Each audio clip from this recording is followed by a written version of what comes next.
Hey, what's going on, everybody? Appreciate you guys tuning in. This is Jeremy Jackson with Bible Vibes. It's going to be my first episode in a series of episodes. I'm actually just going to keep pushing forward with this podcast. But today, I wanted to talk about biblical canon. Canon according to the Bible, which Bibles use which canon, because not every Bible is the same.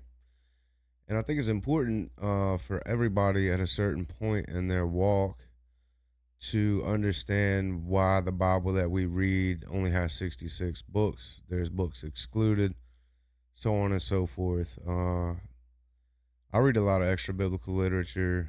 Read a lot of historical stuff. The founding fathers, and there's so much material out here. I'm kind of glad to live in a time where we have access to the internet, because at one point in time, people would travel hundreds of miles just to get to a library, and here we are. We have everything we could ever need at the tip of our fingers. The issue is normally having to filter out what is true and what is just fake news. So, on today's episode of Bible Vibes, I want to discuss canon. Now, for over 1,000 years, the official Bible was translated into another language, which not many people could even read. And if you know that language would be Latin. The Roman Church, the Catholic Church, I should say, wanted their Bible to be the Bible. It was going to be the exclusive Bible. And so what they did is they wrote that particular Bible in Latin.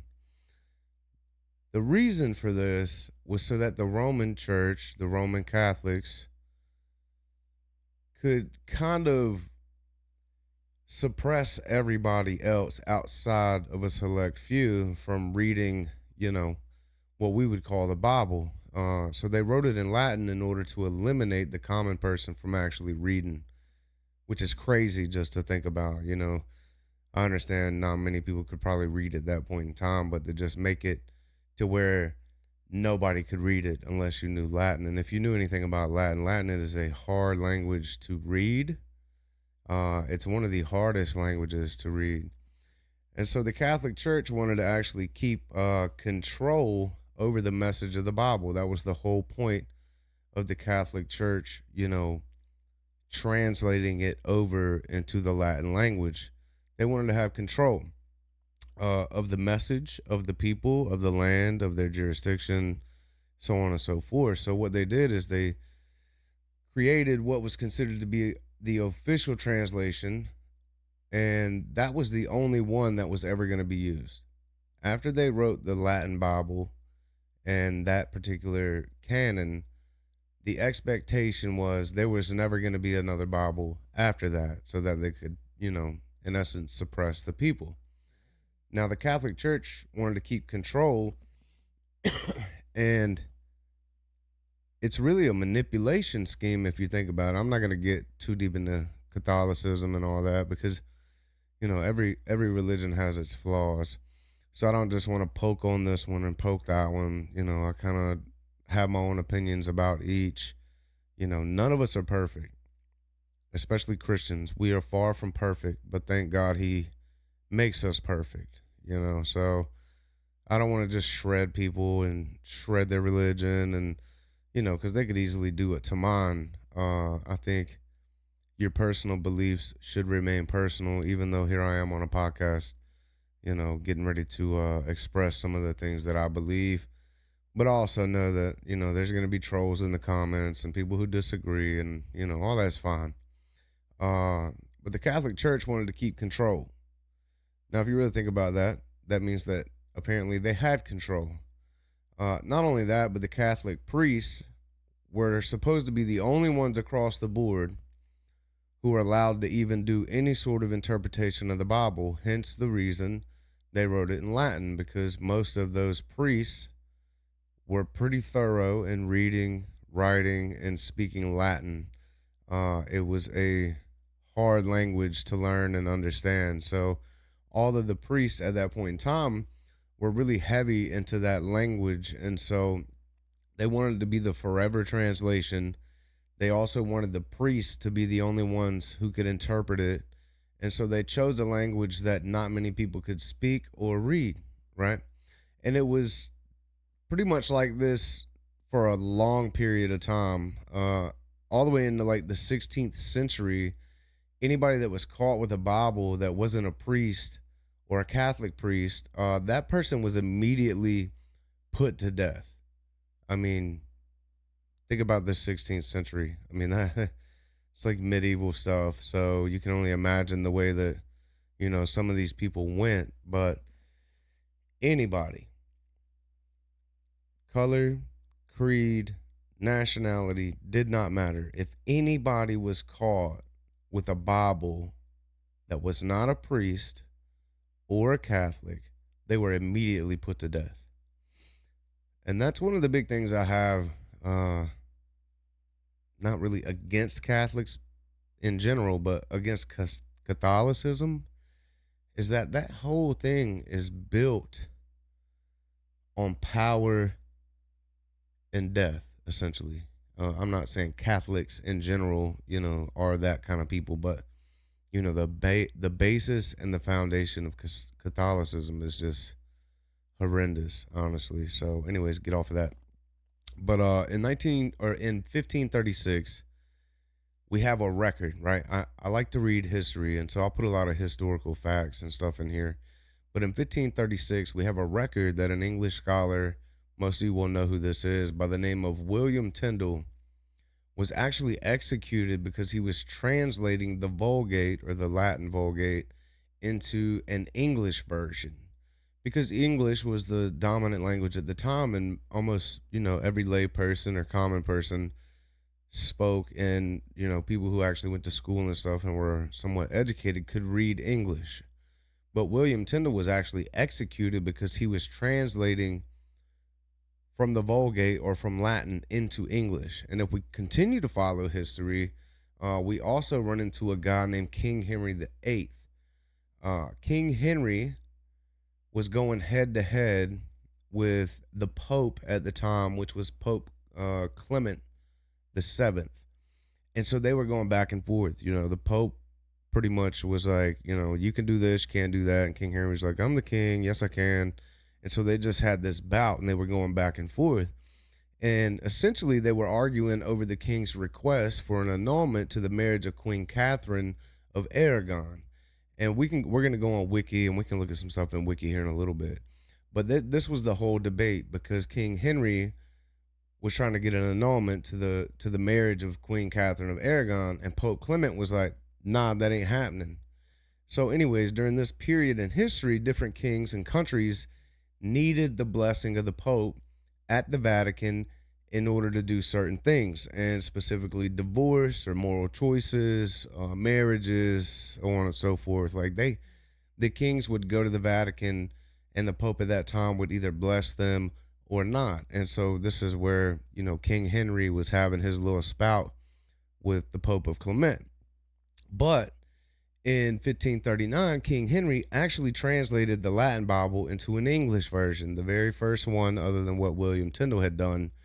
But King Henry's version was almost word for word an exact replica of William Tyndale's translation, the one that he was actually executed for. So you can imagine that the king is not going to get executed for this, because he's the king. So King Henry named his Bible the Great Bible, or the other name for it was the King's Bible. Now, the issue with this is that at that point in time, after King Henry translated successfully his own version of the Bible, as you can suspect, a lot of kings during his reign and even after his reign wanted to have their own version of the Bible. Oh, well, King Henry had one, let me make one, and so on and so forth. But the issue is that those individuals who translated these Bibles all had an agenda at hand, including, or it either included or it excluded certain things in order to back the agenda that they had, in the back of their mind or whatever. So the real issue that we got to deal with today in the 21st century is allowing ourselves to look into historical records and evidence, tracing what actually has God's fingerprint on it and what has man's fingerprint on it.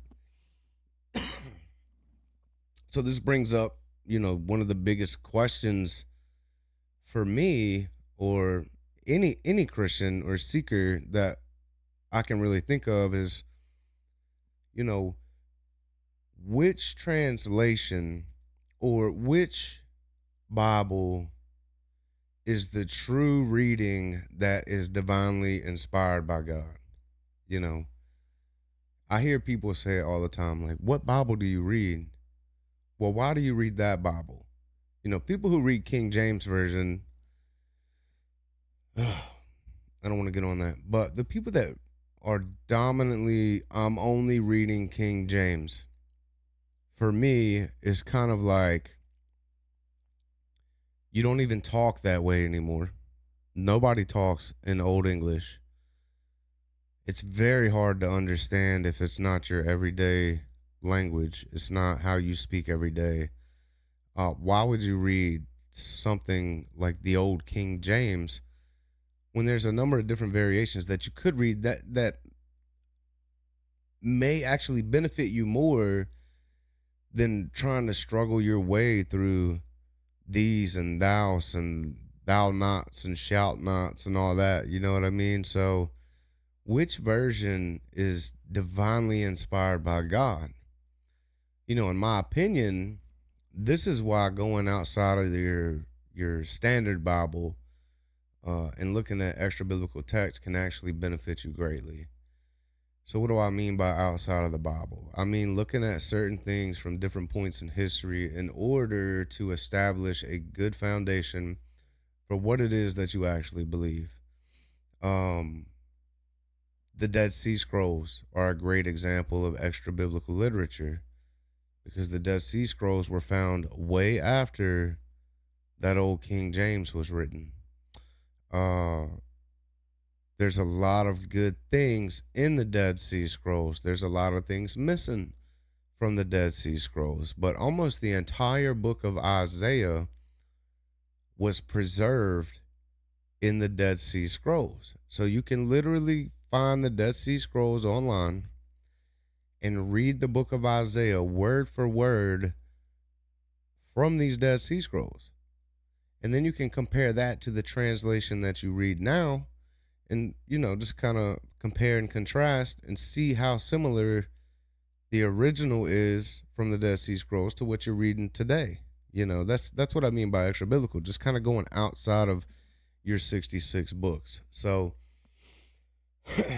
you also need to ask yourself, what type of literature was around in, say, the Second Temple Judaism era. Second Temple Judaism is going to be the time that Jesus actually walked on the earth. If you believe that Jesus walked on the earth, Second Temple Judaism is going to be the time frame that he actually walked on the earth. So what type of literature was around in the Second Temple era?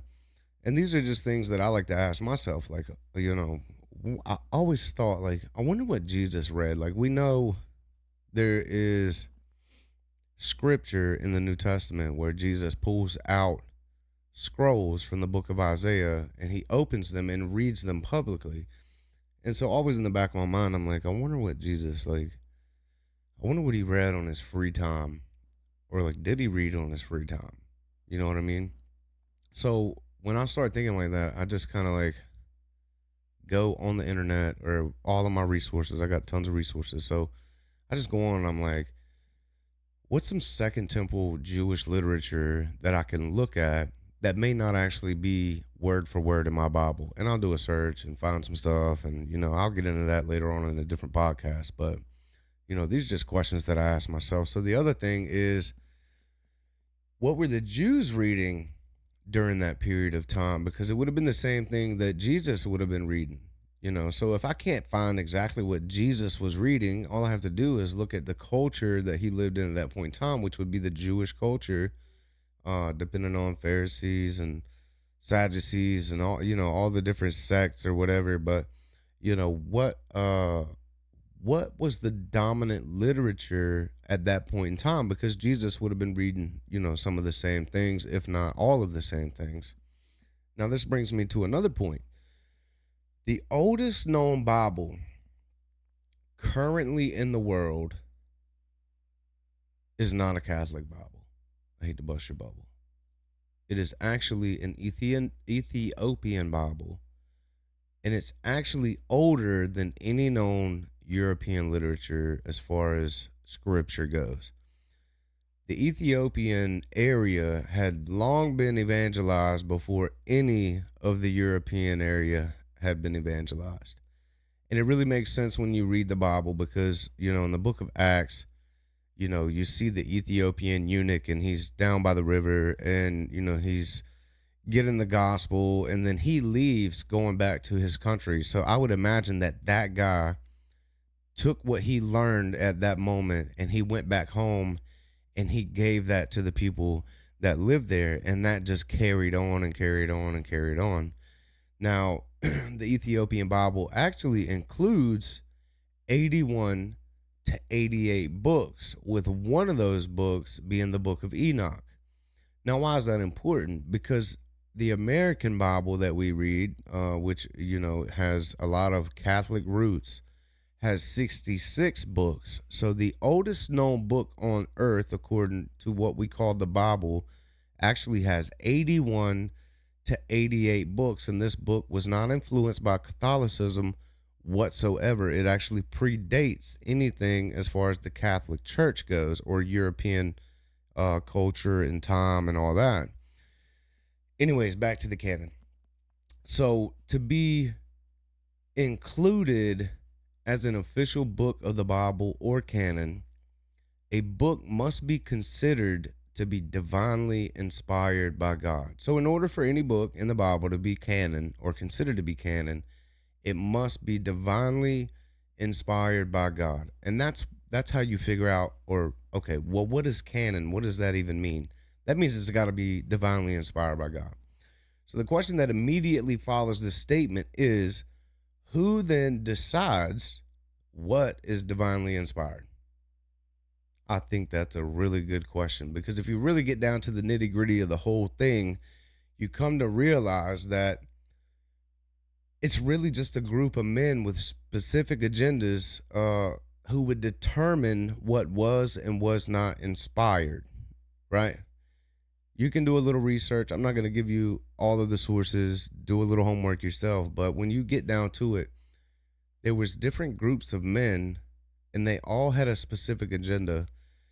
And depending on what that agenda was, they were the ones that determined what was inspired and what was not. So the issue with this was that the entire agenda, the whole agenda that most of them had, was completely 100% about trying to preserve the power of the current church and the power that it had over the people, the power it had over politics, the power it had over countries, the power that it had over land.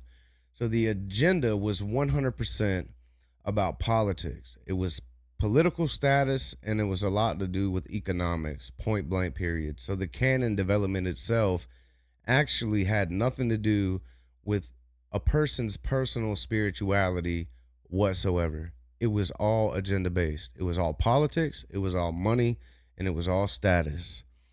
And all the way up until the 1800s, there was included in almost every single Bible what's called the Apocrypha. From the 1800s until current times, these books have been edited out. Now, the word Apocrypha literally means hidden things. Sadly, though, the term Apocrypha actually came to mean books that were not accepted as canon. Now, there were different councils at different times who would decide what was divinely inspired or what was not, solely based on their tradition and what they had already decided to believe. That was their whole basis. Tradition and what they already decided that they would believe, a predisposition. So one book in particular that is almost always without a shadow of a doubt omitted from canon is the book of Enoch. Now, this is probably due to a lot of reasons. It's probably mainly due to the fact that the common layperson probably really struggled to read and kind of understand, because the literature itself is kind of bizarre. It's extreme, and a lot of times it's often too outrageous that most people would just immediately discredit it as something that's inspired by God. So Enoch was actually incredibly popular during Jesus' time, all the way up past the time that the Gospels were written. And how do we know that? Well, there's a number of reasons why I know that. The main reason, though, is that the Gospel of Matthew has some extremely heavy undertones and languages similar to Enoch that we don't see anywhere else in the New Testament other than the book of Hebrews.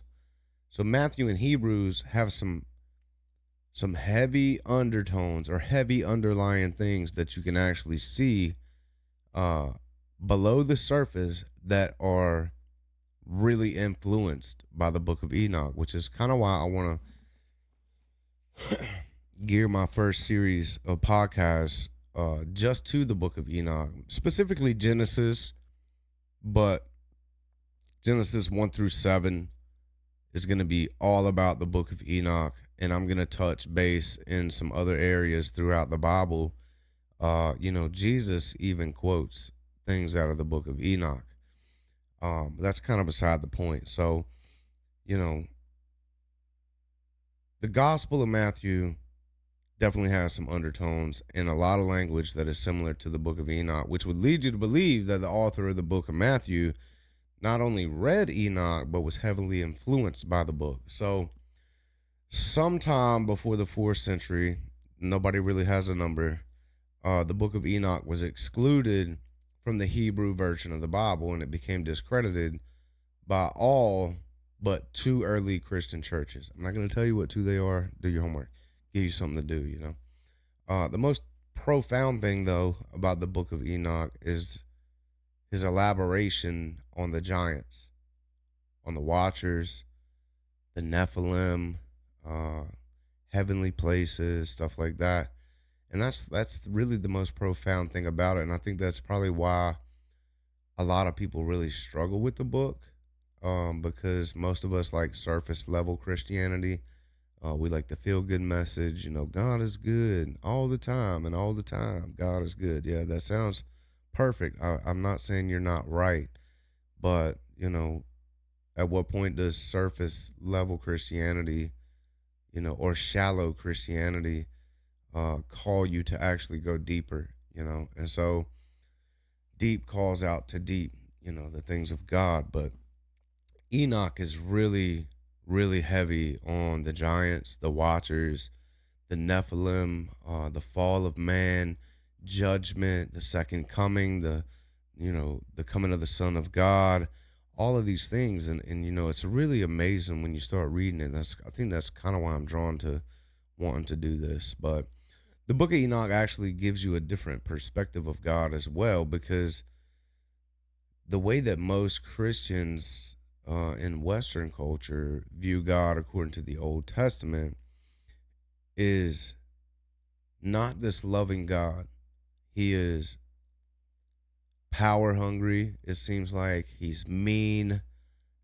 He's wrathful. He has no compassion. He's ready to just slay entire armies of people, or just, kill somebody just for any minor inconvenience or disobedience. You know what I mean? And so when you read the Christian Bible and you read the Old Testament, that's kind of the picture that pops up of God. And there's actually a lot of people who are not Christians that read the Old Testament, and that's the picture that they get, is that God is just this, just this mean parent that just like goes out of his way to make people miserable and stuff. But Enoch is actually quite the opposite of that. That's why I feel like Enoch is important, because it actually shows a God who is forgiving and who is trying to protect the thing that he created and his creation. But at the same time, he's punishing those who are responsible for the increase of sin on the earth. So it gives you this picture of a forgiving God, a compassionate God, a protecting Father. It gives you, what the Bible is actually about. But if you exclude the book of Enoch from Old Testament and you just read Old Testament according to, our current canon, you get day and night or night and day. You have this mean God over here according to our Bible, but then if you add Enoch in there, you see this beautiful picture of God just being this loving father that we know him to be in the New Testament. So anyways, you got to understand, man, that the church has a lot to lose, right? They have so much to lose if they cannot sell you the God of the Old Testament in a wrathful way. Now, what do I mean by that? Fear mongering. They cannot maintain this power of infrastructure that they have because they maintain great benefit from keeping us afraid of God. This God that will wipe you out at a moment's notice, even at the most menial disobedience, right? Hence the reason you have to go to mass every Saturday, or you have to Hail Mary, or blah, blah, blah, or you go to your local Baptist or your Presbyterian Orthodox Christian churches and you got to get saved 3 times a week so you don't burn in hell after every little hiccup. You know what I'm saying? So they got a lot to lose because they fearmonger, a lot of them. I'm not saying every one of them. I'm not, picking out one particular whatever. I've been to good Baptist churches. I've been to good Presbyterian churches. I've been to good Pentecostal churches. I've been to a bunch of good churches. But the problem is we we have to look at it as a whole, man. You got to look at the whole body of Christ. You can't just look at the little pieces.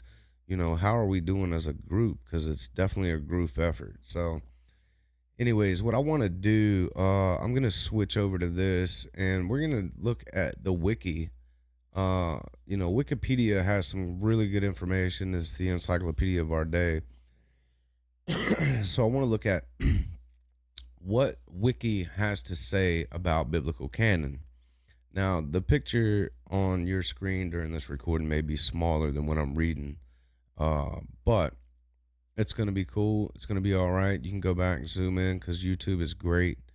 So I'm going to start right in here. It says, a biblical canon is a set of text, also called books, with a particular Jewish or Christian religious community, and they regard it as part of the Bible. Now, the English word canon comes from the Greek word kanon, meaning rule or measuring stick. The use of the word canon to refer to a set of religious scriptures was first used by David Runcan in the 18th century. What do you know? In the 18th century, it was called canon. So, various biblical canons have been developed through debate, argument on the part of the religious authorities of their respective faiths and denominations. Some books, such as the Jewish Christian Gospel, have excluded from various canons altogether, but many disputed books are considered to be biblical, apocryphal, or deuterocanonical, that's a big word, by many, while some denominations may consider them fully canonical. Differences exist between the Hebrew Bible and the Christian biblical canons, although the majority of manuscripts are shared in common. The bulk of all the books is very similar, in other words. So, what am I getting at? We all got different Bibles that we read. It's just kind of according to which denomination you follow. Now, this raises a lot of questions outside of the Christian community because non-Christians will say, well, y'all can't even agree on what Bible to read. And you're absolutely right. You are absolutely, we cannot agree on what should be in the Bible, what shouldn't be in the Bible. They got us on the one up right there. So let's just continue on with Wiki. We'll go down here. Different religious groups include different books in their biblical canons in varying orders and sometimes divide or combine books. The Jewish Tanakh, sometimes called the Hebrew Bible, contains 24 books divided into 3 parts. The 5 books of the Torah, teaching, the 8 books of the Nevi'im, prophets, and the 11 books of the Ketuvim, writings. It is composed mainly of biblical Hebrew and portions in Aramaic. Now, the Septuagint, which is the Koine Greek, which closely resembles the Hebrew Bible, but includes additional texts, is used as the Christian Greek Old Testament, at least in some liturgical context. The first part of the Christian Bible in the Old Testament, which contains at minimum 24 books of the Hebrew Bible, but divided into 39. Now, Protestants or 46 Catholic books, including Deuterocanon, whatever, and ordered differently. The second part is that the New Testament almost always contains 27 books. The four canonical Gospels, Acts of the Apostles, 21 epistles, and the letters and the book of Revelation. Now, the Catholic Church and the Eastern Christian churches hold that certain deuterocanonical books and passages are part of the Old Testament canon. Now, the Eastern Orthodox, Oriental Orthodox, and the Assyrian churches may have differences in their lists of accepted books. Some Christian groups, though, have other canonical books which are considered holy scripture but not part of the Bible. Now, that's interesting. I don't know what groups they are. I could probably just click the little thing and it would show me, but we're just gonna cruise through a few of these. I'm not gonna make this exhaustive. Jewish canon. We're not gonna get into that because I'm Christian. Christians have Jewish roots. I'm with that.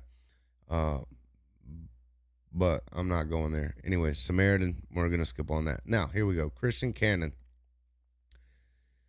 The canon of the Catholic Church was affirmed by the Council of Rome. Look at the date. A.D. 382. The Synod of Hippo, A.D. 393. Two of the councils of Carthage, A.D. 397 and 419. The Council of Florence, A.D. 1431 to 1449. That's a lot of councils, man. That's a whole lot of people putting their opinion in there and trying to decide what books go, what books stay. That's a lot of fingers in the books, man. Those established by the Catholic biblical canon consist of 46 books in the Old Testament, 27 books in the New Testament, for a total of 73 books. Now, if you're not Catholic, you have 66 books. The canons of the Church of England and English Presbyterians were decided definitively by the 39 Articles, or the Westminster Confession of Faith, 1647, respectively. The Synod of Jerusalem, 1672, established additional canons that are widely accepted through the Eastern Orthodox Church. Various forms of Jewish Christianity persisted until around 5th century, canonized different sets of books, including Jewish Christian Gospels, which have been lost in history. All right, so as you can see, there's a lot of different canons, man. I guess we would all agree that we're Christians if we believe that, Jesus lived as a man, he died as a man, he resurrected, he's seated at the right hand of the Father. If we can agree on that, I'm going to say we're all Christian. So then the issue comes into play where which Bible is the right Bible. And I'm just going to tell you what I think. I think the 66 is good enough to get you saved. It's good enough to get you going. I think there's enough in the 66 for you to live the best possible life that you can possibly live. The life that Jesus wants us to live, which is, that full life, that risen life, that new creature life, right? Now, with that being said, I think there's a lot that we can learn about our 66 books from some of these other books that I'm going to call extra biblical texts, like the book of Enoch. I think there's a lot that we can learn from that book.